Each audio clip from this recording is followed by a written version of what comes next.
Pada video kali ini, kami akan membahas tentang sila. Pertama-tama, kita perlu mengetahui terlebih dahulu apa itu sila. Sila adalah moralitas ataupun etika dalam agama Buddha yang berfungsi untuk mengatur perilaku kita agar lebih baik. Fungsi sila lebih spesifik adalah menghilangkan kelakuan buruk kita dan membina agar kita berada di jalan yang baik untuk melakukan perilaku yang lebih baik. Sila yang umum dilakukan oleh umat Buddha, terutama oleh rumah tangga, yaitu Pancasila atau 5 sila. Pancasila merupakan landasan dasar bagi umat Buddha agar memiliki moral yang lebih baik dalam kehidupan sehari-hari. Ada dua hal yang membuat kita menjadi lebih bersila ataupun bermoral dan menghindari perbuatan buruk, yaitu hiri dan otapa. Hiri adalah rasa tahu malu akan perbuatan yang kita lakukan. Diri ini cenderung berasal dari kesadaran diri kita dan dalam diri kita sendiri. Misalnya, saya berasal dari keluarga yang baik-baik. Tentu sudah sepatutnya saya merasa malu untuk berbuat jahat. Nah, kemudian yang kedua yaitu otapa. Otapa sendiri merupakan rasa takut akan akibat buruk yang akan dihasilkan oleh perbuatan buruk kita. Otapa ini sendiri biasanya berasal dari hukuman ataupun sanksi yang didapatkan dari perbuatan salah yang kita lakukan yang diberikan oleh orang-orang dan lingkungan sekitar kita. Nah, jika kita merasa takut akan perbuatan akibat dari perbuatan buruk yang kita lakukan, tentu kita akan menghindari perbuatan buruk tersebut. Misalnya, jika saya berpikir untuk mencuri barang milik teman saya, dan saya berpikir kembali bahwa jika saya mencuri barang teman saya, tentu teman saya akan tidak percaya pada saya lagi dan kehilangan pertemanan saya dengan dia. Kemudian orang-orang juga akan dapat mengucilkan saya akan dapatkan sanksi, dan orang-orang mungkin tidak akan dapat percaya lagi pada saya. Oleh karena itu, hiri dan otapa disebut sebagai dhamma pelindung dunia atau lokapala dhamma. Karena jika semua orang di dunia mengembangkan hiri dan otapa, maka dunia akan terhindar dari perbuatan yang merugikan dan buruk bagi semua makhluk.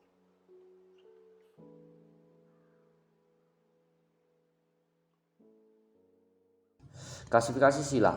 Yang pertama berdasarkan bentuk. Berdasarkan bentuk, sila dibedakan atas dua aspek perumusan. Yang pertama varietas sila. Varietas sila berupa penolakan terhadap perbuatan buruk. Misalnya 5 sila dan 8 sila. Yang kedua carita sila. Carita sila merupakan realisasi perbuatan baik.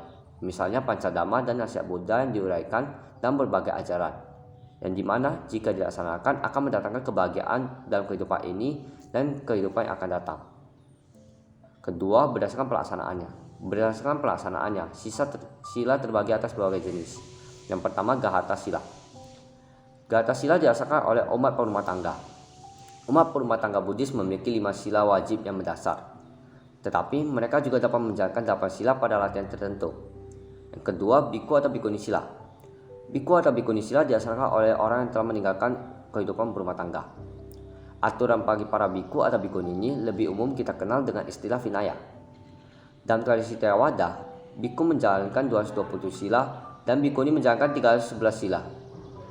Dalam tradisi Mahayana, biku menjalankan 250 sila dan bikuni menjalankan 348 sila. Sila bagi para biku atau bikuni ini juga disebut sebagai Patimokkha sila. Yang ketiga, Anupansampana sila atau Samanera sila. Samanera sila ini didasarkan oleh bakal biku atau bikuni, yaitu Samanera dan Samaneri. Seorang bakal biku menjalankan 10 sila. Karenanya, sila ini disebut sebagai dasa sila. Yang ketiga, berdasarkan jenisnya. Berdasarkan jenisnya, sila terbagi atas 2 jenis. Yang pertama, Panati sila. Panati sila dirumuskan atau dibuat berdasarkan kesepakatan suatu kelompok untuk menjaga ketertiban dan kedamaian bersama, misalnya peraturan kelas, peraturan keluarga, peraturan sekolah, undang-undang, peraturan pemerintah, dan lain-lain. Yang kedua, Pakati sila. Sila ini bersifat secara ilmiah atau berlaku secara universal, misalnya sopan santun, etika, kejujuran, keramahan, dan lain-lain.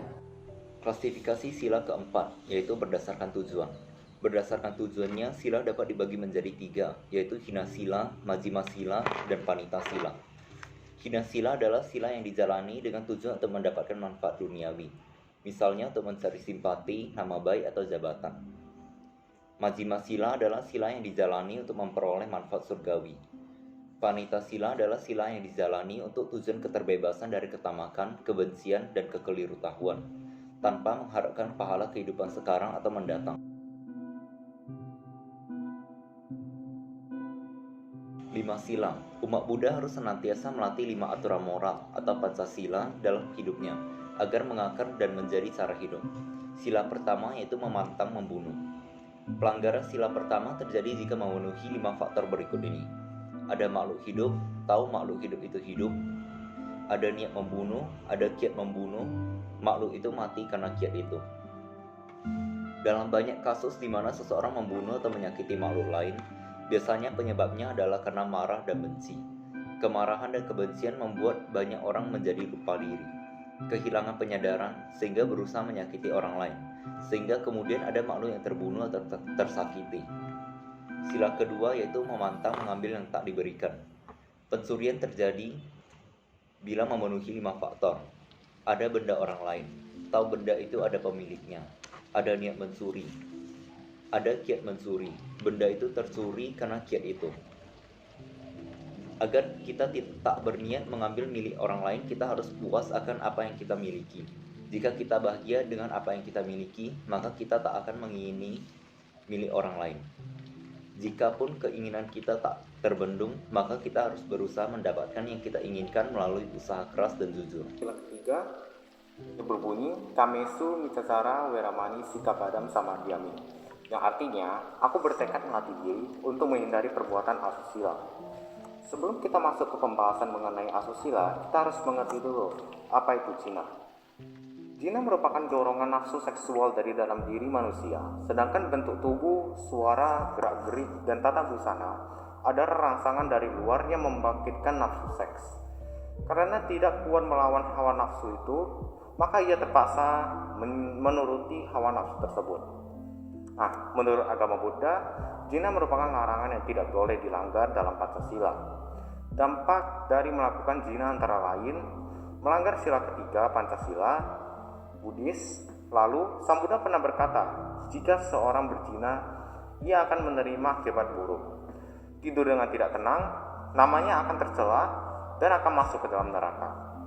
Pertemuan 1250 orang arahat datang berkumpul bersama makhluk lainnya, yang dimana pertemuan tersebut dinamakan Caturang Nasa Nipata di Weluwanarama atau Vihara Hutan Bambu yang mulia. Ananda bertanya kepada Buddha tentang banyaknya makhluk yang hidup selalu dicengkam loba, dosa, dan moha, tidak berbakti pada orang tua, tidak bermoral, dan menjalankan sila sehingga generasi ini menjadi kacau. Lalu Yang Mulia Ananda bertanya, apa sebab musabab dari semua perbedaan-perbedaan ini yang menyebabkan timbulnya keraguan-raguan terhadap keadilan dan kebenaran? Buddha menjawab, karmalah yang menyebabkan perbedaan-perbedaan dalam alam kehidupan ini. Segala sesuatu yang terjadi di dalam alam kehidupan ini dikarenakan akibat dari karma lampau yang berbuah, yang diwariskan dari perbuatan pada kehidupan yang lampau. Yang kemudian Sang Buddha juga mengucapkan syair tentang pantang dalam berzina yang berisi, berzina, oh biku, menganjurkan melakukan sendiri dan sering diperbuat akan membuat orang masuk ke neraka, ke alam binatang atau ke alam setan. Bahkan sekurang-kurangnya akibat dari melakukan hubungan seks yang tidak diperkenankan membuat ia dimusuhi lingkungannya. Selanjutnya kita akan masuk ke sila keempat. Sila keempat ini berbunyi Musawada Veramani Sikapadam Samadhyami, yang artinya aku bertekad melatih diri untuk menghindari ucapan yang tidak benar. Nah, ucapan yang tidak benar yang dimaksud adalah seperti fitnah, berkata kasar, omong kosong, bergosip, dan menipu. Kita akan membahasnya satu persatu. Yang pertama adalah menghindari ucapan dusta atau menipu. Dalam berbicara, seseorang harus mengatakan sesuai apa adanya, jujur, serta tidak mengingkari kata-katanya sendiri. Nah, yang kedua, menghindari fitnah. Apa yang diceritakan di sini tidak ada di tempat lain, dan apa yang diceritakan di tempat ini tidak ada di sini. Jika kita melaksanakan sila dengan baik, kita pasti akan menghindari ucapan fitnah yang akan membuat orang lain terluka, benci, dan sakit hati. Nah, yang ketiga adalah menghindari kata kasar.